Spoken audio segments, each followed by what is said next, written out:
ओम शांति। 18/7/2023 के साकार अनमोल धारणा युक्त मधुर महावाक्य हैं, जिनमें बाबा ने कहा है सब कुछ बाप को सरेंडर कर दो। बुद्धि से सब कुछ सरेंडर करना है और फिर साक्षी होकर के सब कुछ देखना है, ट्रस्टी होकर के सब कुछ संभालना है। फिर बाबा ने जन्मते ही ब्राह्मण बच्चों को दिव्य बुद्धि दी है, तो बाबा ने आज दिव्य बुद्धि वाले बच्चों की निशानियाँ पूछी हैं। तो आप सोच लीजिए कौन कौन सी निशानियाँ हैं। बाबा जब आंसर दे तो देखना हमने सही आंसर किया या कौन सा। सही किया तो कितनी बेहद खुशी होगी कि बाबा को हम सही आंसर कर रहे हैं। तो सुनते हैं मीठे बच्चे, तुम इस रूहानी यूनिवर्सिटी में आए हो बुद्धू से बुद्धिवान बनने।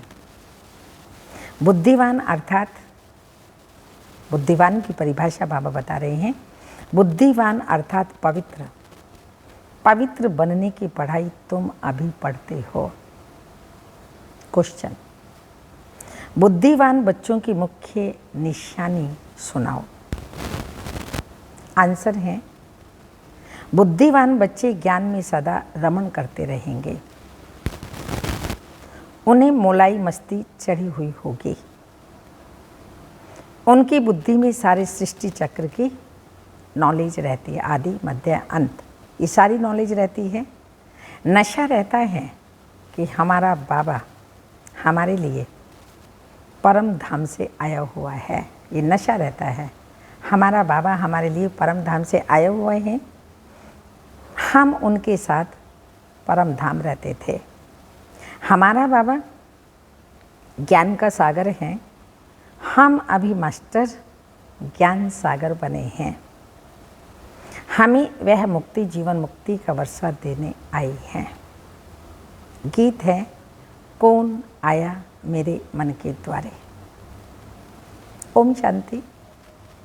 जीव की आत्मा जानती है कि हमारा परम पिता परमात्मा हमको सन्मुख पढ़ा रहे हैं, राजयोग सिखला रहे हैं।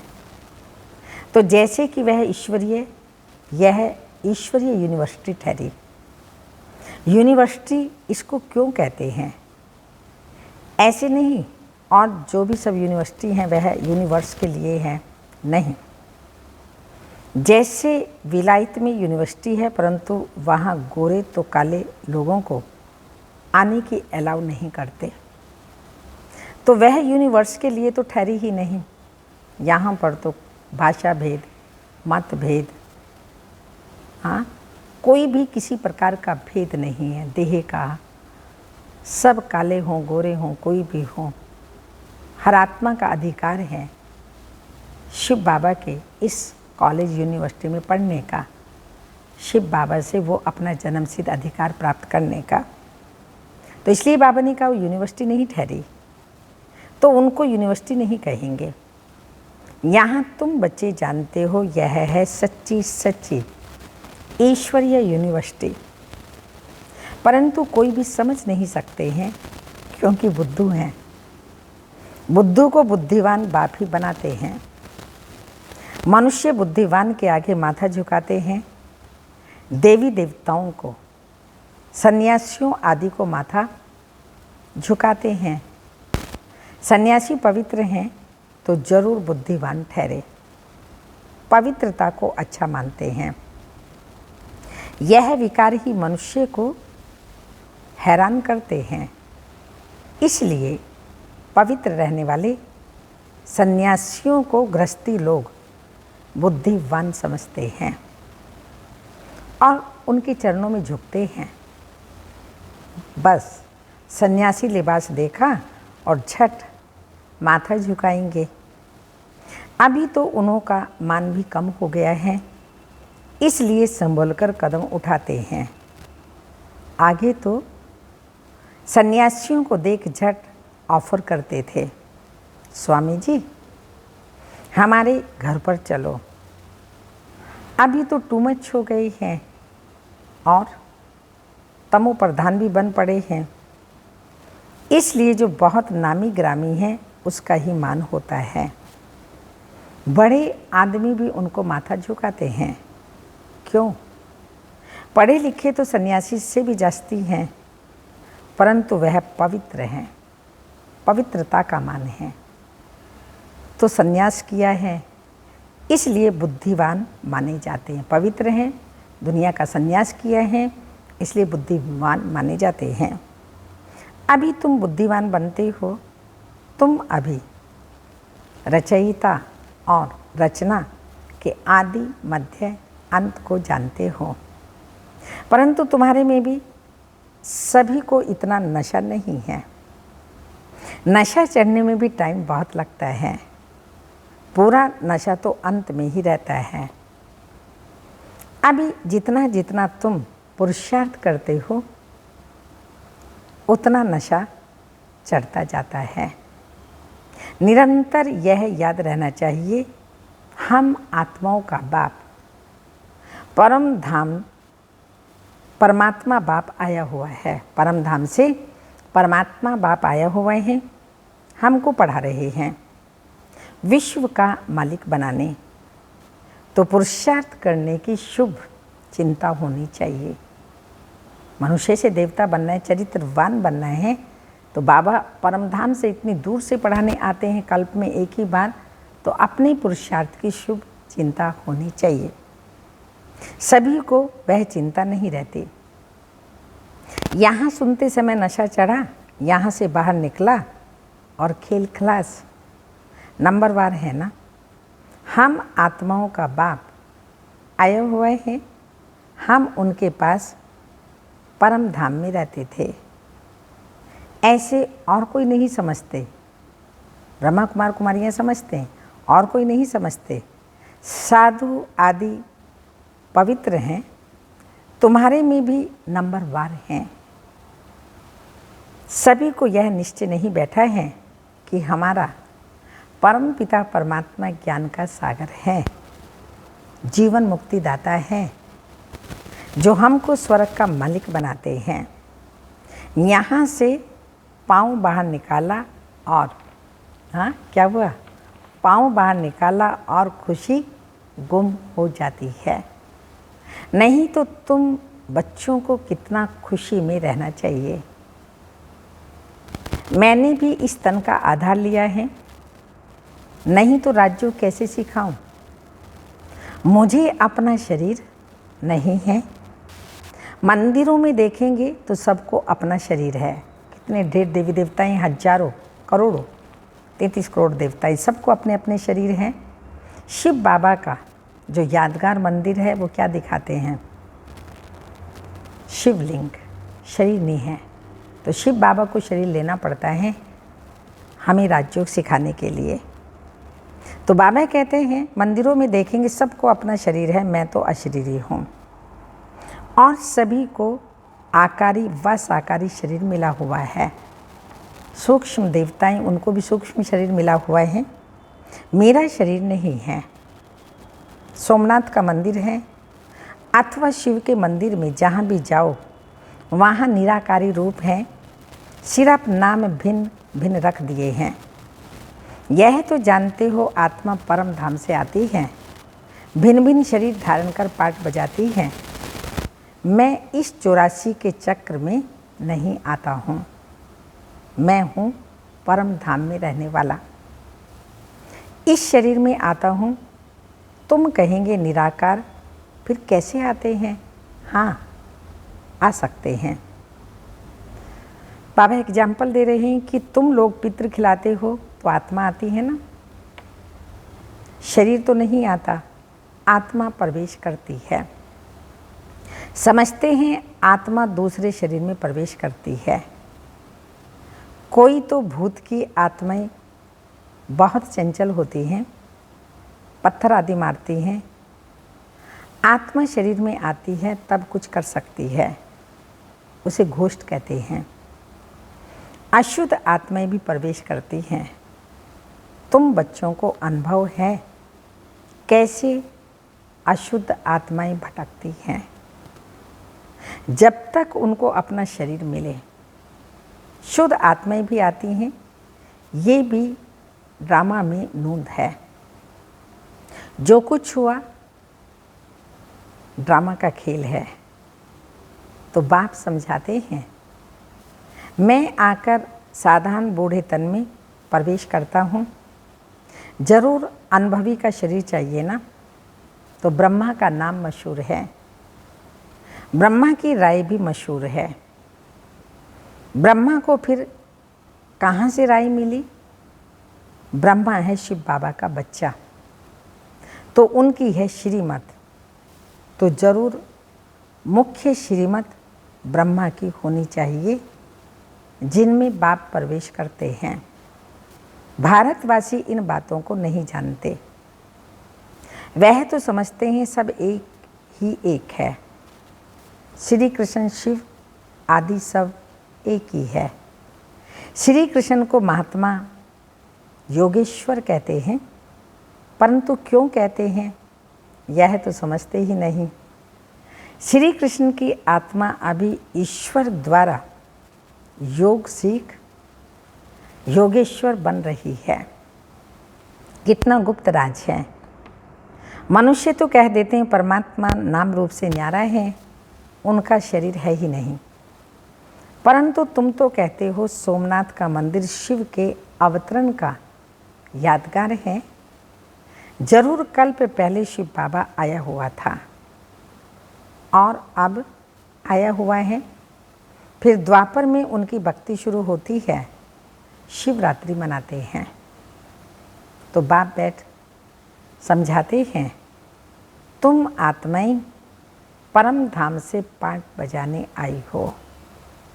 आत्मा अविनाशी है, इसमें 84 जन्मों का पाठ भरा हुआ है। जैसे बाप पुराने शरीर में आए हैं, वैसे तुम भी पुराने शरीर में आए हो। 84वां जन्म है ना, इसलिए बाबा कह रहे हैं। बाबा इस पुराने शरीर से लिबरेट कर नया देते हैं। युक्ति बतलाते हैं कि कोड़ी तुल्य से हीरे तुल्य कैसे बनो। गाते भी हैं माशूक एक है। बाप कहते हैं, मैं परम धाम का रहवासी हूँ, तुम भी परम धाम में रहने वाले हो। मैं पुराने से पुराने शरीर में आया हुआ हूँ। तुम्हारा भी 84 जन्मों के अंत का यह पतित तन है। तुम भी अपने को आत्मा समझो। हमने 84 जन्म भोग पूरे किए, अभी फिर नई दुनिया में हमको नया शरीर मिलेगा। तो कितनी खुशी में रहना चाहिए। नंबरवार हैं, कोई तो बिल्कुल ही डल हेड हैं। माया ने बिल्कुल ही पत्थर बुद्धि बना दिया है। जैसे गर्म तवे पर पानी डालो तो बिल्कुल ही सूख जाएगा, ऐसे तत्ते तवे हैं।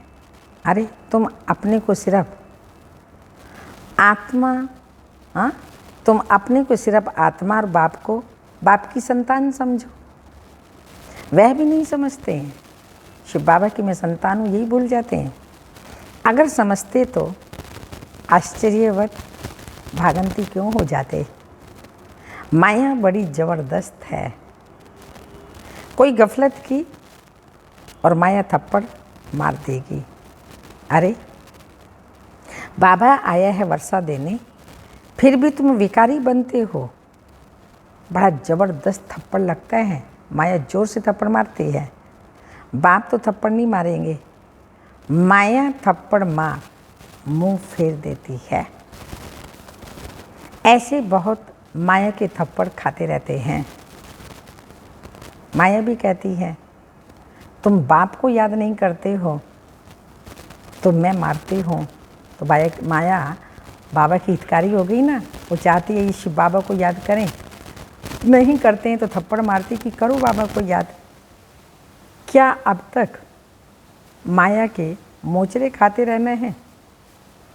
बाबा कहते हैं, हाँ माया पहले कहती मैं मारती हूँ, माया को हुक्म मिला हुआ है शिव बाबा का बुद्धिहीन को बुद्धिमान बनाना है। तो क्यों नहीं सर्विस करते हो? क्या अब तक माया के मोचरे खाते रहना है? बहुत मोचरा खाते रहते हैं। कोई को क्रोध का, कोई को मोह का मोचरा। तो बाप कहते हैं तुम सब कुछ सरेंडर कर ट्रस्टी रहो। विकार का भी दान में दिया, फिर काम में क्यों लाते हो? विकार दान में दे दिए, काम क्रोध लोभ मोह अहंकार, तो उन्हें यूज क्यों करते हो? क्यों? विकारों का तो कोई रूप नहीं है। धन के लिए कहेंगे ट्रस्टी हो रहो, भल काम में लगाना, परंतु बहुत संभल से, बाप की श्रीमत से। पैसे से कोई ऐसा विकर्म नहीं करना, नहीं तो उनका बोझा सारा तुम्हारे सिर पर चढ़ेगा। माया बड़ी तमोप्रधान है, वह भी जानती है ये बाप को ठीक रीति याद नहीं करते, इसलिए मारो इनको घूसा। माया कहती है अगर बाप और वर्षे को याद नहीं करेंगे तो मैं थप्पड़ मार दूंगी। बहुत बच्चे लिखते हैं बाबा माया ने थप्पड़ मार दिया। बाबा भी लिखते हैं हाँ बच्चे, माया को हुक्म मिला हुआ है खूब थप्पड़ मारो, क्योंकि तुम मेरा बनते ही नहीं हो। तुमको सदा सुखी बनाने आया हूँ, तो भी तुम बच्चे याद नहीं करते हो। है भी बड़ा सहज, परंतु टाइम लगता है। नहीं तो बाप और वर्षे को याद कर खुशी का पारा चढ़ना चाहिए। आखिर में याद करते करते हिचकी आए, बस हम बाबा के पास चला जाता हूँ।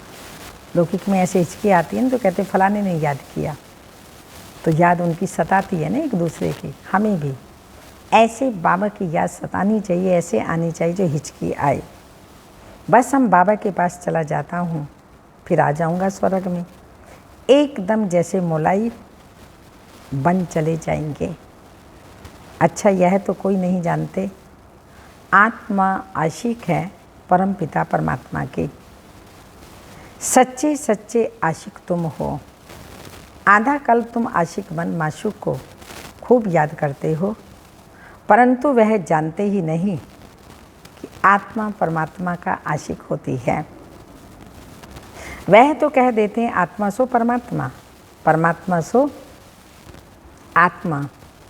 यहाँ तो बहुत फर्क है, तुम जानते हो। परमात्मा है मासूक, वो पवित्र सोल हमको कितना खूबसूरत बनाती है। शिव बाबा पवित्र सोल हमें खूबसूरत बनाते हैं। हम आत्मा गंदी बनने से जेवर भी गंदे बन पड़े हैं। बाबा आए हैं फिर से गोरा बनाने, फिर शरीर भी गोल्डन एज मिलेगा। खाद सोने में डालते हैं ना। अभी देखो ये मंदिर है आदिदेव का, दिलवाड़ा मंदिर को बाबा याद कर रहे हैं। उसका नाम कोई ने महावीर रख दिया, अर्थ कुछ भी नहीं जानते। हनुमान को भी महावीर कह देते हैं। अब कहाँ हनुमान, कहाँ फिर आदि देव को भी महावीर कह देते हैं। जैसे जैनी महाराज मुनि ने जो कुछ कहा वह चल पड़ा। आजकल तो रिद्धि सिद्धि भी बहुत हो पड़ी है, ये बाबा सबको जानते हैं। बहुत मेहनत करते हैं, हाथ से केसर निकालते हैं। मनुष्य समझते हैं बस कमाल है, झट फॉलोअर्स बन जाते हैं। रिद्धि सिद्धि वालों के तो ढेर फॉलोअर्स हैं। यहाँ तो वह बात ही नहीं है। तो बाप कहते हैं मैं 5000 वर्ष पहले माफिक आया हुआ हूँ, ऐसे कोई कह न सके।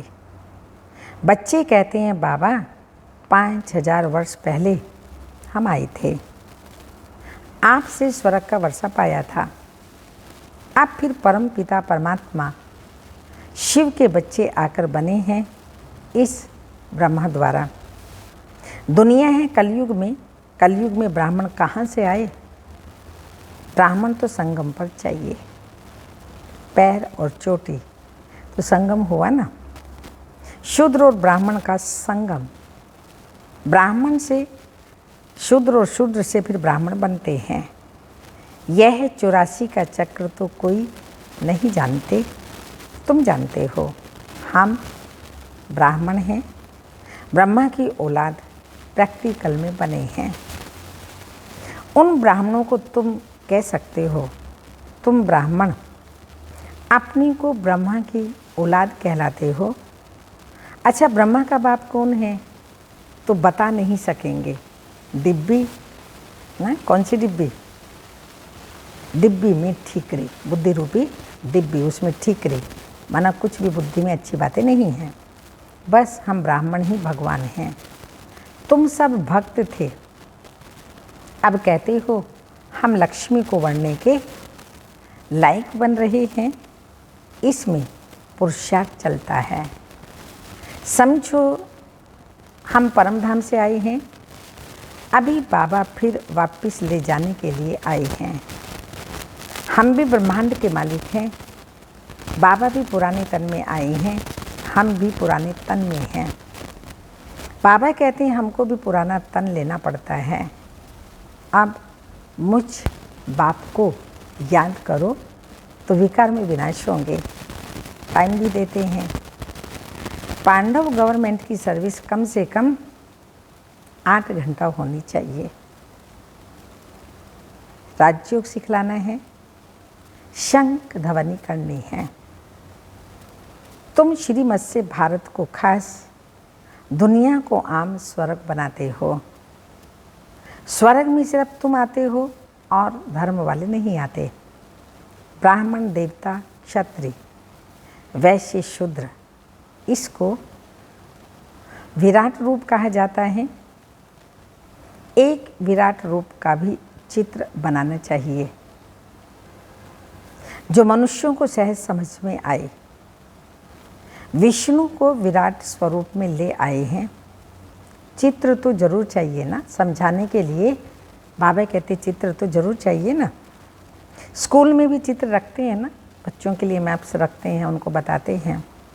नहीं तो बच्चा क्या जाने हाथी क्या होता है, तो चित्रों पर दिखाते हैं। तो यह भी 4 युग हैं, सत्य, त्रेता, द्वापर, कलयुग। सृष्टि चक्र का चित्र है, बाबा ने कहा उस पर समझाना चाहिए। अब है कलयुग, जरूर चक्र फिरेगा।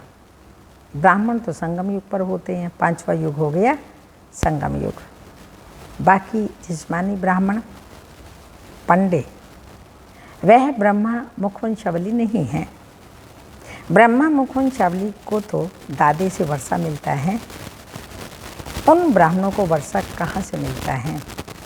इन बातों को तो तुम्हारे में भी नंबरवार समझ सकते हैं। एक जैसा सब नहीं समझते, नंबरवार ही समझ सकते हैं। अच्छा, मीठे मीठे सिक्की लदे बच्चों प्रति माता पिता बाप दादा का याद प्यार। Good morning, diamond morning.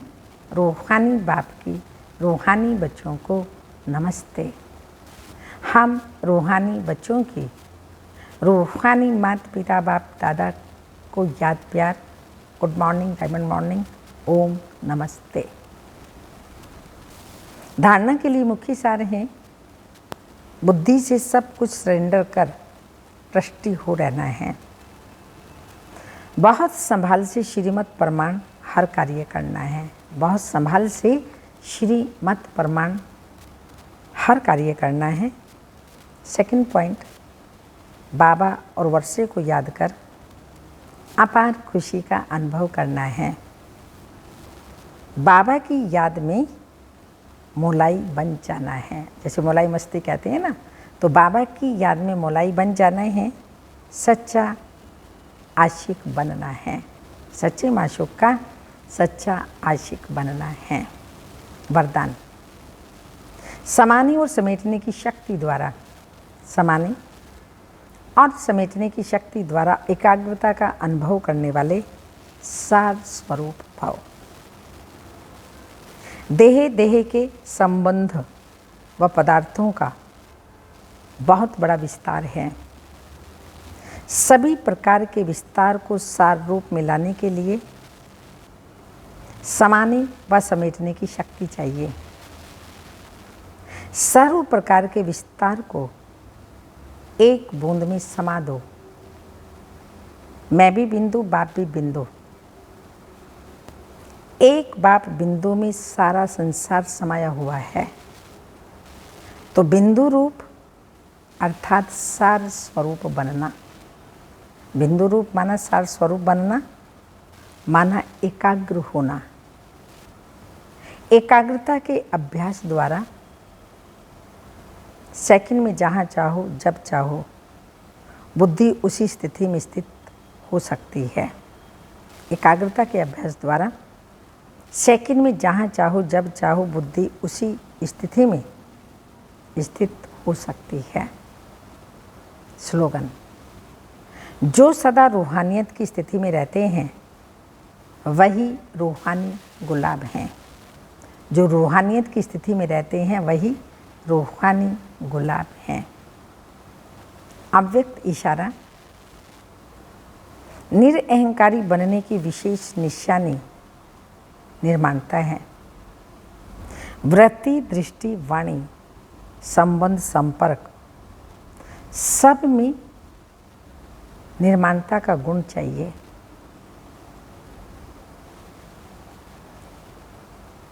निर्माणता का गुण धारण करेंगे तो महान बन जाएंगे। जो निर्माण रहता है वह सर्व द्वारा मान प्राप्त करता है। स्वयं निर्माण बनेंगे तो दूसरे मान देंगे। जो अभिमान से में रहता है उनको कोई मान नहीं देते। जो अभिमान में रहता है उसको कोई मान नहीं देते, उससे दूर भागेंगे। ओम शांति।